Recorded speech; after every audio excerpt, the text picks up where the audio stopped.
mu mel ni ci depuis le début ni ko sunu mbokk daaw da waxee ñu nekk à la recherche de cette évidence comme na nga ko defee ci discours d'ouverture bi évidence boobu nag topp nañ ko ba mu yóbbu ñu ci benn frontière boo xam ni fii dañu fay gis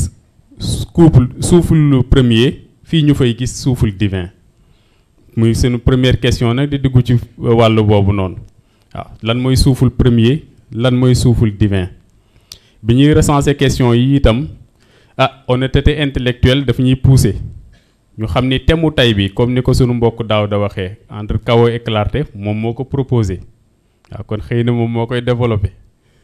mu mel ni question yi ñu recenser fii itam internautes yi comme ni mu ko waxee ak ñi nga xam ne ñoom ñoo fi nekk ñoom ñoo ñu yónnee question yi mu mel ni kon itam question yi ci moom la jëm waaw mu mel ni première question bi si loolu lay dellu te mooy souffle premier ak souffle divin lan mooy seen différence. asalaamaaleykum wa rahmatullahi taala wa barakaatu. ngeen baal ma dama xaw soj waaye weeru ko léppay barkeel kon yàlla na soj bi barkeel ñu ngi nuyu ñëpp di ziar ñëpp di baalu àq ñëpp di massawu ñëpp question bi de question bu am solo la waaye yaakaar naa indi woon nañ ko sax souffle premier mooy origine u lépp luy jëriñ lépp luy baax lépp luy dox lépp luy fonctionner tout court ci souffle premier boobu lay jóge moo xam Big Bang la ak atome yeeg yëpp ci loolu la ñuy dellu seen fonctionnement yooyu yëpp ndax xam nga bu ñu nee énergie waxuma sax ci cadre beneen mais ci cadre physique rek mais il faut mu am origine bu ñu nee origine bi Big Bang la origine bi Big Bang bi lan la noonu nga koy toppee rek boo demee ba ci point final bi souffle premier bi nga fay fekk ndax fonctionnement yooyu yëpp mooy caabi ci boo dugalee sa caabi ci sa oto taal souffle premier bi loolu lay symboliser mais bu ñu garder même analogie boobu kon souffle divin noo koy déggee te mooy boo taalee oto bi ba pare li tax fumée d'échappement di am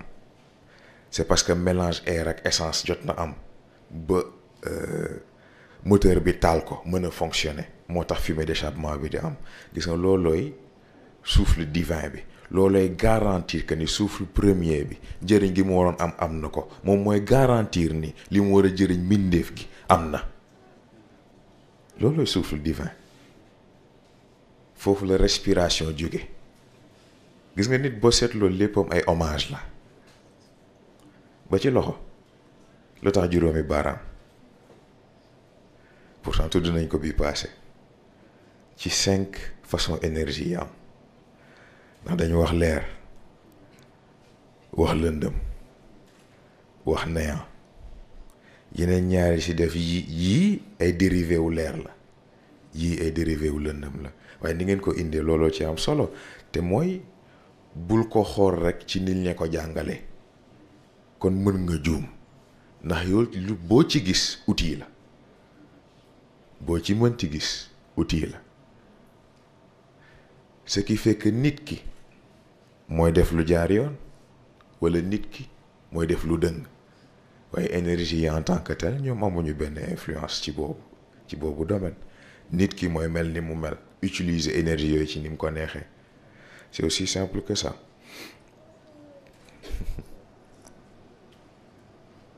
mu mel ni am na solo. dugg nañ sax ci maniement des énergies dinañ ci ñëwaat ci façon bu gën a yaatu. incha allah. waaye am na bokk mu poser question. ne alastu bi rabbukum bi ñu koy wax. ba ruux daal di tontu ne balaa ruux yi tontu. mu ne foofu ndax ruux day wane ni dafa mën a am kàddu pour mën a wax. wala dafa mën di dégg ak yu ni mel maanaam réponse bi mu joxe. comment ça s'est opéré. ruux du tontu ndax moomul question bi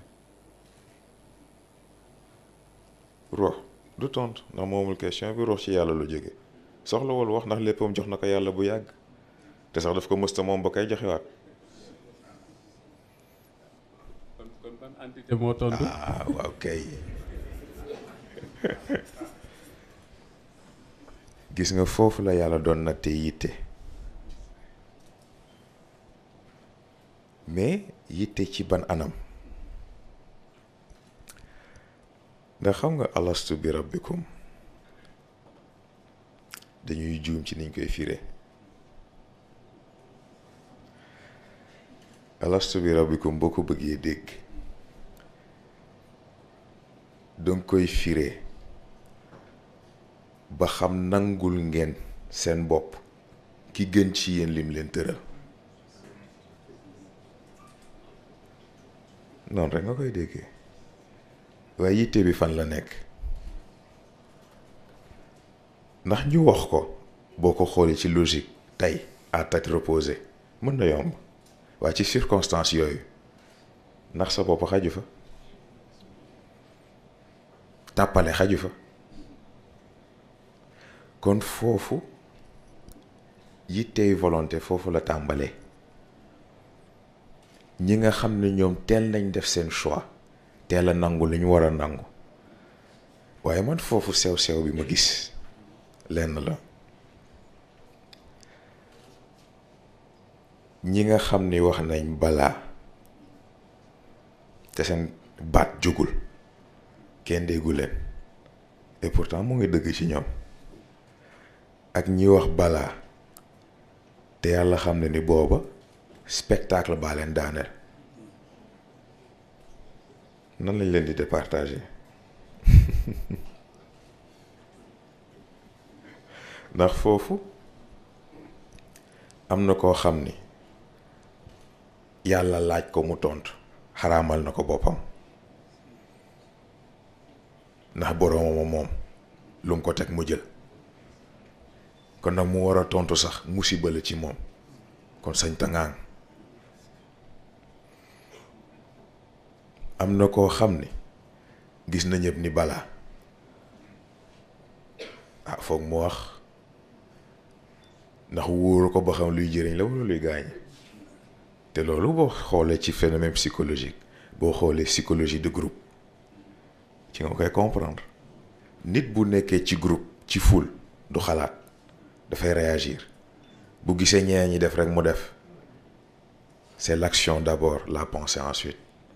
moo tax dañuy def li ñuy def ba pare ne ah nekk def nañ ñombe wala ah nekk li ñu def jaaduwul waaye jàll na ba pare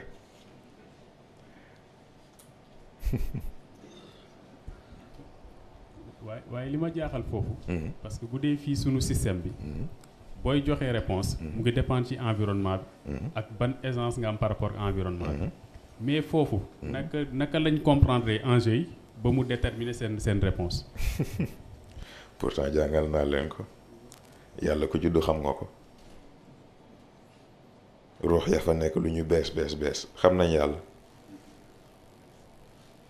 kon nag foofu problème mu conversation la rek waaye fii filtre yi dafa bëri moo tax bu kàddu jibee balaa réponse di am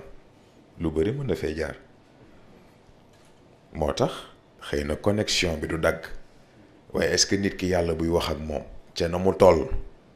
pas ca na mu bëgg a toll ca na mu toll bu yàlla di wax ak moom est-ce que moom boobu dégg na ko